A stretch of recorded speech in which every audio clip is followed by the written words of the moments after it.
Hey, this is me, Ivan Hunt, the host of Keep It Moving Talk Radio Show. I got Chad Bumgarner here today. He's the owner of CDB Consulting Group, but he's also a 3-time author and a leadership development coach. So this is kind of the post-show wrap-up, and I'm waiting to hear what, more wisdom that Chad's going to impart on. So Chad, we was talking during the show about what some of your philosophies and your concepts for leadership. What additional pearls of wisdom would you impart to, let's say, a mid-level manager looking to get to that director or VP or executive level track? That's a good question, Ivan. I think, as the old saying goes, to be what you've never been or to go where you've never gone, you got to do some things that you've never done. And as far as getting to the next level of leadership in that aspect, you got to be willing to do more than what you've been doing before. And you also have to understand people. I mean, leadership is truly about people and serving people. Right. And I think once people in positions of authority or leadership understand that, the easier that transition will be to get to the next level.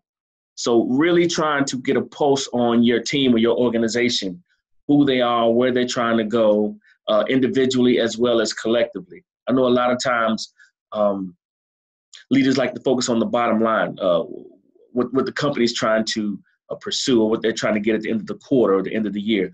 But we also have to make sure that we're growing our people. We also have to make sure that our people's needs are being met, whether it's personal or career-wise. Where's the person trying to go after this? How are they trying to grow? And it's our job to help them grow and to get to the next level. So these are some of the things that someone going to the next level really has to understand and be willing to take on in order to do that successfully. So in other words, just, your progress is outside your comfort zone, or your dreams are outside the box. That's what I kind of hear. Yeah, really, it's it. I tell people all the time, you have to get comfortable with being uncomfortable. Right. You have to do things that you've never done. You got to learn how to stretch yourself and look and consistently try to look at the bigger picture and how you can better yourself along well with your team. Yeah, I kept looking at the thing and I see a glare on my glass and it's driving me crazy. So I see this, your board behind you. It says Star University. So explain a little more about what that is. Star University is really it's training based off of my first book, entitled Chad's Playbook to Effective Leadership. And the word STAR, or STAR, is really an acronym for 4 points of basic leadership that I feel like any leader and every leader should have. The S is for setting the standard. When you come into an environment, whether you get to pick your team or whether you inherit your team, you always want to come in day one and set the standard. You want to say what you expect from them, and then you need to let them know what they should expect from you. T is for teamwork, ultimately. You're only as good as your team. You have to learn how to work together. You have to understand your team's strengths and weaknesses, how they can help you, certain things that are out there that could potentially hurt you, and mitigate that issue so that it doesn't happen. So there are a lot of things that come with teamwork that as a leader, they need to understand and be able to implement. Excuse me. Mm-hmm. A is adapt. Now, most successful leaders love to plan, right? But we also know that 95% of our plans don't always go the way we hope for them to go. So we have to learn as leaders how to adapt and overcome. A lot of people get stuck in a situation where they stick to the script and it's not working, and then they implode or they just fall apart. But you have to be fluid, you have to be able to adapt. One example I like to use in the book, it's really based off of football and football analogy. And I don't want to give too much away because I want people to get the book. But let's say, for instance, you're about to play a team that is heavy on the run game. They love to run the ball. So you spend your week working on that, defending the run. But also as a coach, you want to work on the passing game too. You want to make sure you're covered all the way around. So now game time comes, and the team that you've been working all week on, trying to defend the run, they open up in the spread. So now they're throwing the ball, okay? And they're killing your defense until the coach takes the time out and makes the proper changes to defend that. Now, he would not have been successful if he did not prepare a plan B. Does that make sense now? So we always, as leaders, we always have to make a plan and also make a backup plan to a backup plan, because you always need to be prepared, because you don't know what's going to happen or fall through the cracks. So you have to be as ready as possible to change should you need to. So that's A for that. Okay, before you move to R, we will get to R, but I want to ask you one more thing about adapt. Yeah. What do you think one of the bigger challenges for a leader to embrace or accept that they have to adapt to things? I'm glad you asked that, because, a lot of times with being in a position of leadership, you have some people that bring ego along with them. And that's an issue that can really hurt you as a leader. When things are not going the way you planned, a lot of leaders refuse to believe that it's the plan that's not working. Maybe it's another team or teammate or some other variable, but they refuse to look at the plan and be like, it's not going the way we thought it or hoped it would. So we're going to have to go back to this plan and make some revisions. Ego destroys and hurts a lot of leaders. And what we have to understand in leadership is that it's servant leadership. We're serving, okay? It's not a, how do you put it? It's not me game. Yeah, it's not an authoritarian where I talk, you listen, this is how it's going to go, bottom line. You know what I mean? You put a plan together, you work it, and if you see that it's not, or you run into a snag and it's not going to go any further, you got to revisit that. But again, ego can really hurt a leader. It can damage him or her professionally, because it's showing that they're refusing to look at what they're doing as not being correct or not right for this particular situation. Right.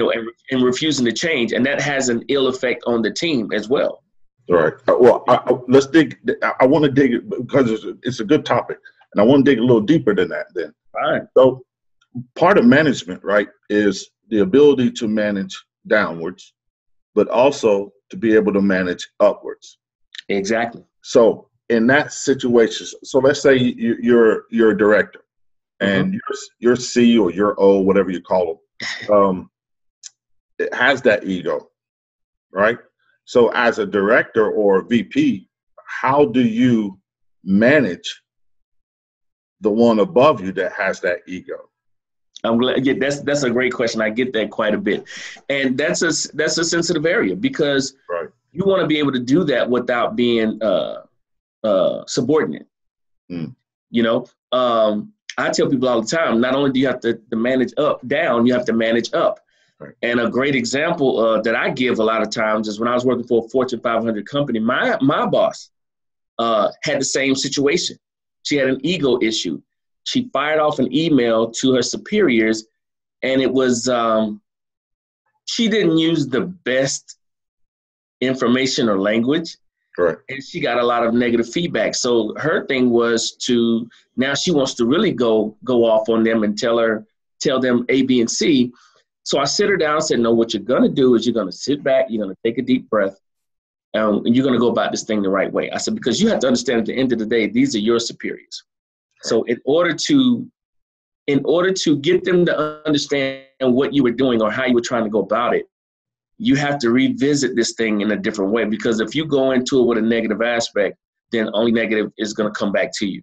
So a lot of times it's like, have you ever heard how you have to talk to people and try to get them to think that it was their idea when it was really yours all along? Right. A lot of times you may come up with an idea and they might not like it, but then if you come back and revisit it and you take it and you present it a different way and make them think that they own that idea or they came up with it and say, you know what, that's a great idea. We should go with that.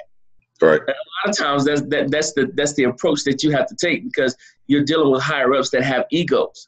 Right. At the end of the day, as a true leader, you want to make sure it gets done. You're not necessarily worried about getting the credit. Your job is to make sure that it gets done. So if you revisit it and repackage it and present it a different way, to whereas your superiors feel like they've come up with that idea, that's one aspect I like to use. Right. Then it's all good and we can move forward. Okay. So tell me a little bit more about R. So what is R in your STAR universe? R is for relevance. Okay. And that's key when you're dealing with a team and you're trying to obtain a certain goal, whatever the goal is. You need to make sure that your team is on top of specific duties and that everything that they're doing is towards the goal. So that means every meeting or conference call that you have, is it being done to get towards the goal? Okay. You know what I'm saying? So in other words, not to have a meeting to see if we need a meeting. Exactly. I mean, because, sometimes meetings can go way left or way right, depending on what's asked, and then somebody might bring up something else. So the key thing is to make sure to keep your team focused on what it is that you're trying to reach. There's a lot of examples that you can use. It just depends on your team and your relationship or dynamic with the team. I've seen some people where they'll have a team meeting every morning, and what they'll do is they'll have a board in the room, and it says the goal for the day or the week is to hit A, B, or C. Mm-hmm. And everybody that's in that room from time to time, they'll look around, whether they're talking to a teammate or whatever, they have to see that board. Right. And it just reminds them, okay, this is what I'm working towards. Right. And so it kind of minimizes miscellaneous talk that has nothing to do with the goal job in hand. It eliminates a lot of phone conversations that may tend to, drift. Right. It just keeps everybody focused. You know what I'm saying? So that's really what relevance is all about. Keeping everybody focused. Everything that you're doing, make sure that it's tied towards the goal, whatever it is that we're trying to reach. Okay. And so that's the STAR method in a nutshell. Okay. Sounds good. It sounds interesting.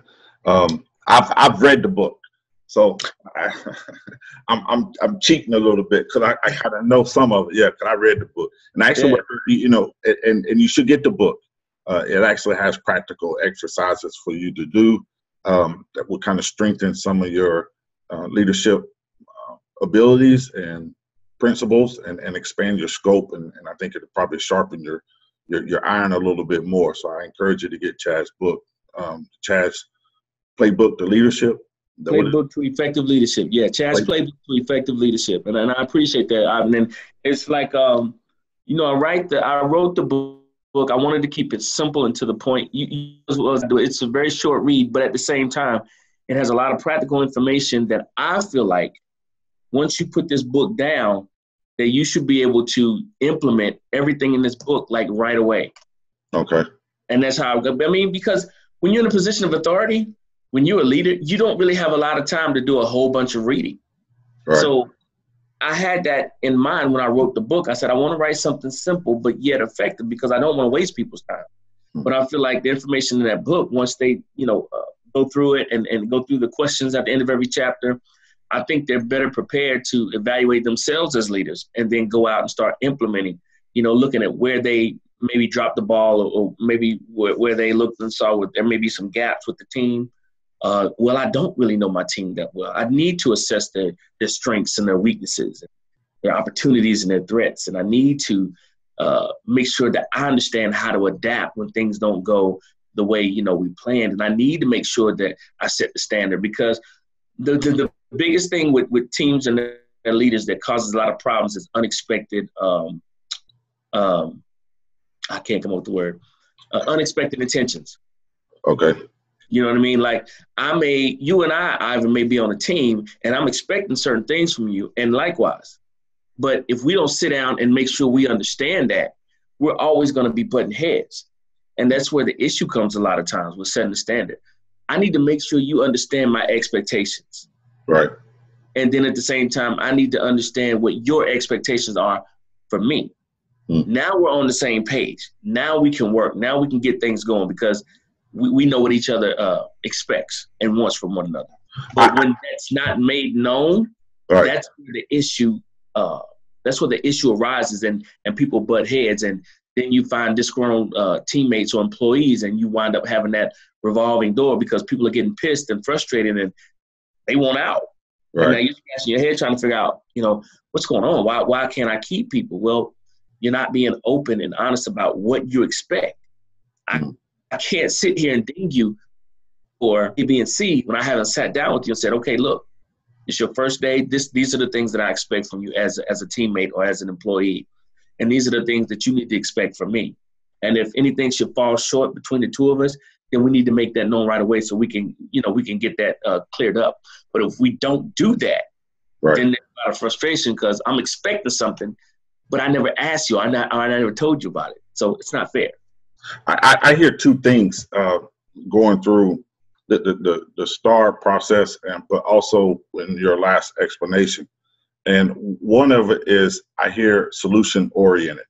A lot of times, as leaders and within organizations, particularly large organizations, they're more driven by results. Mm-hmm. And so if things don't go according to plan, then they really focus on all the things that went wrong versus all the things that went right. And they stop being solution oriented. You hear people complain all the time, well, it doesn't do any good to complain. Nothing's going to happen. Nothing's going to change around here. Well, you got to be solution focused. And I think that's a key thing with leadership. And also the other thing that I heard was emotional intelligence, that ability to, use the word manipulate. And part of emotional intelligence is the ability to manipulate or control or influence the other person's, emotions / behaviors.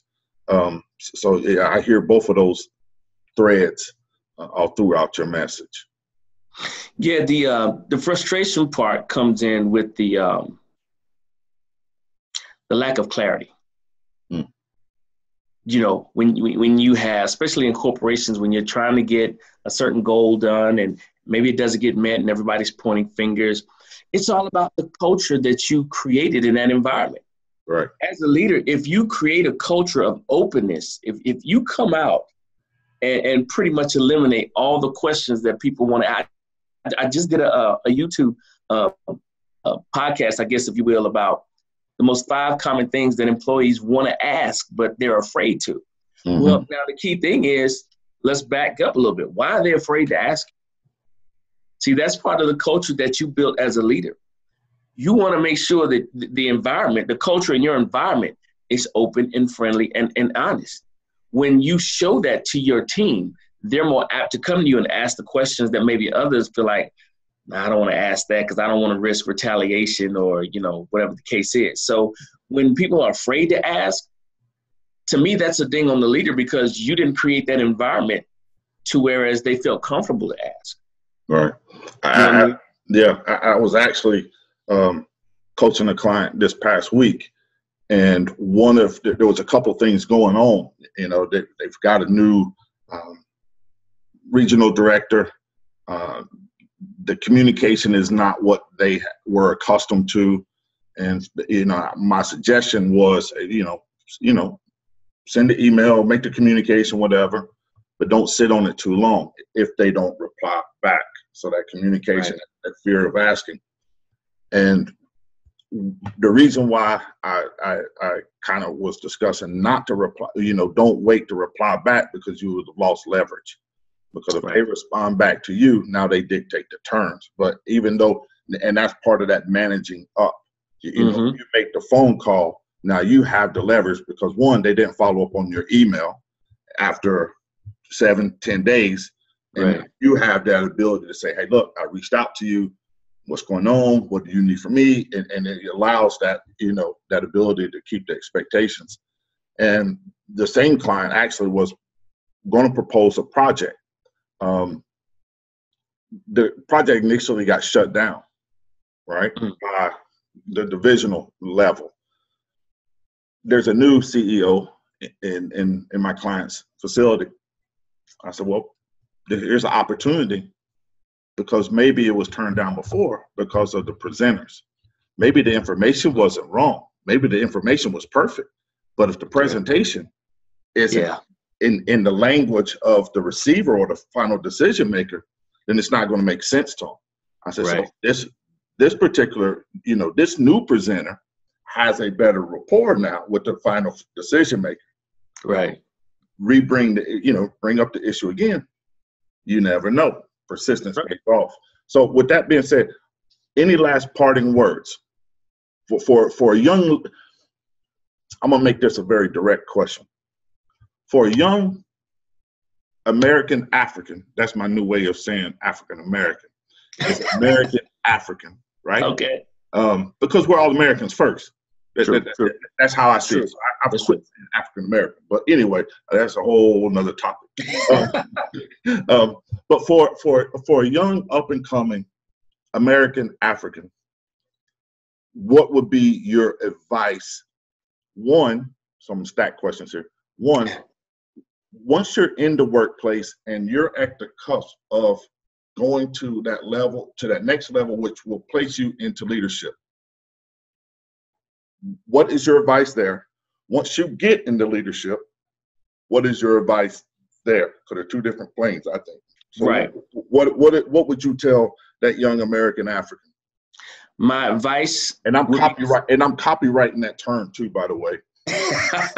My advice would be the same for both levels. Number one, patience. Patience, because as a young American African, it's a challenge because we want to be hungry, but we don't want to seem aggressive. Right. You know what I mean? So patience. Number two, get a mentor. I cannot stress that enough. You need someone to guide you who is either already there or 2 levels above or has already done it. Right. You don't need a mentor who's on the same level as you. That does you no good. Mm-hmm. So patience and a mentor, because that is so crucial to our young men that we lack when we're trying to climb that corporate ladder. Already, there's not enough of us in the C-level positions anyway. I think it's maybe like in the U.S. alone, maybe 1%. Yeah. And that's including the American African women. Mm-hmm. So when you have a person of color as a director or C-level in your organization, you want to make sure that you spend time getting to know that person and then eventually getting around to asking them to be your mentor. The patience and a mentor, those are the 2 best things or pearls of wisdom that I can impart upon any American African male that is trying to climb that ladder. You're going to start using that term too. You like that? Hey, Chad, hey, I appreciate you, brother. And, keep doing the marvelous things you're doing, man. Keep taking care of leaders and developing young leaders. And, you've heard me say this before. I'm envious of your 3 books, man. I'm still working on my first one. And I didn't know this thing was going to be that hard. But, you've given me courage to push through it. So, hey, brother, again, I appreciate you, man. And, hey, we'll have it back on the show some other time to, continue with this conversation. This is Ivan Hunt, called the Keep It Moving Talk Radio Show. Peace.